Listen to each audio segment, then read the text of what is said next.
Muy buenas a todos. Vamos a resolver el reto que dejamos pendiente en el vídeo anterior y así practicar con la relación de composición entre clases. Esta relación, que era de un tipo tiene un, nos va a permitir crear fácilmente una baraja, ya que la baraja tiene cartas, contiene cartas.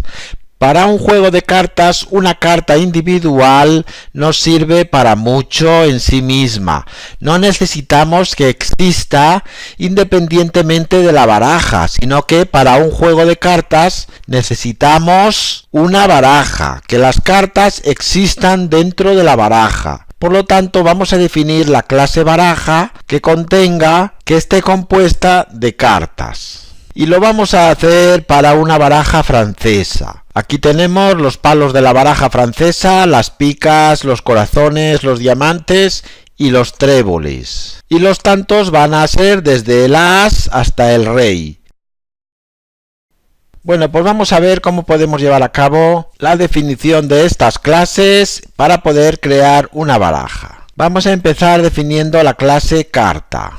Def, init, self. ¿Qué atributos vamos a darle a la clase carta? Pues va a tener dos, el tanto y el palo de cada carta, que habrá que pasárselos como argumento cuando creemos cada una de las cartas. Así que self tanto va a ser igual a tanto y self palo va a ser igual a palo.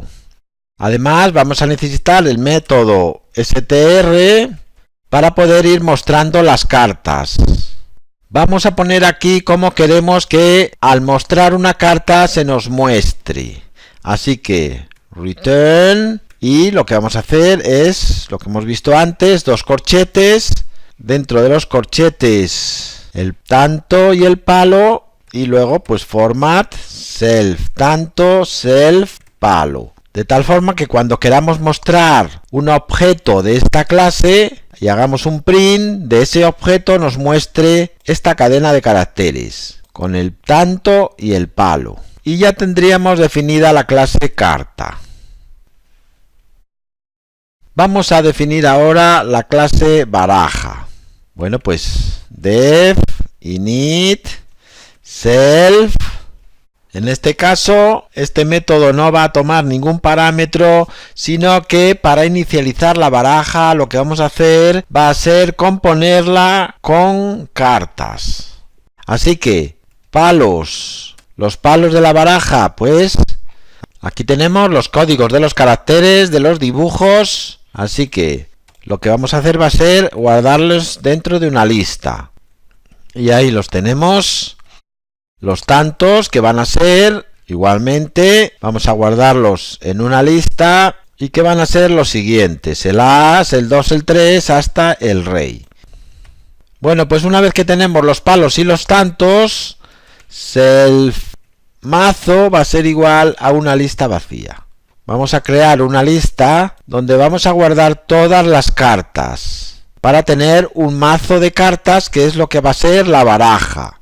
Bueno, pues for t in tantos, for p in palos, carta va a ser igual a un objeto de la clase carta al que le pasamos como argumentos el tanto y el palo correspondiente. Vamos a recorrer las dos listas de palos y tantos, y for tanto y for palo vamos a crear un objeto de la clase carta al que le pasamos el tanto y el palo.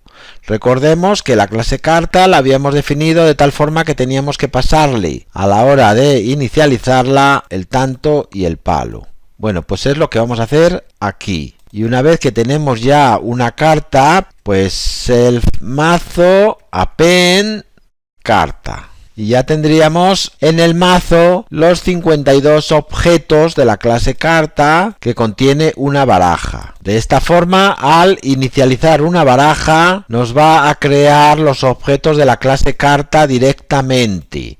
estos objetos de la clase carta no van a tener una existencia independiente de la clase baraja, sino que si destruimos un objeto de la clase baraja vamos a destruir todos los objetos de la clase carta. Y si creamos un objeto de la clase baraja, pues creamos los 52 objetos de la clase carta que contiene. Bueno, pues una vez que tenemos ya definido el método init de la clase baraja, ¿qué más métodos vamos a necesitar? Pues un método para mostrar la baraja. Bueno, pues def mostrar baraja self, y ahora pues podríamos hacerlo simplemente for carta himself mazo print carta. Y ya de esta forma podríamos mostrar la baraja, lo único que nos quedarían una carta debajo de la otra y no sería muy visible. Vamos a optimizar un poco este método para que nos muestre 4 cartas por línea. Bueno, pues vamos a utilizar la función enumerate. Por número carta enumerate self mazo. De esta forma nos va a mostrar las cartas de self mazo a las que se le va a añadir un número de orden. Bueno, pues entonces ahora if número resto de la división entre 4 es distinto de 0, pues entonces mostramos la carta con un argumento end para que no cambie de línea. Else print, pues con la carta solo para que cambie de línea. De tal forma que en los múltiplos de 4 vamos a cambiar de línea. Vamos a poner aquí un print. Vamos aquí a restar 3 unidades para que aparezcan 4 cartas en la primera línea. Aquí otro print y ya lo tendríamos. Bueno, pues tenemos ya la baraja creada y la llamada al método mostrar baraja, pues podemos comprobar que funciona. Le damos a ejecutar y ahí lo tenemos. Las 52 cartas de la baraja, utilizando una relación de composición entre el objeto de la clase baraja y los objetos de la clase carta. Bueno, pues dejamos aquí este vídeo y seguiremos en el próximo con nuevos retos. Un saludo a todos.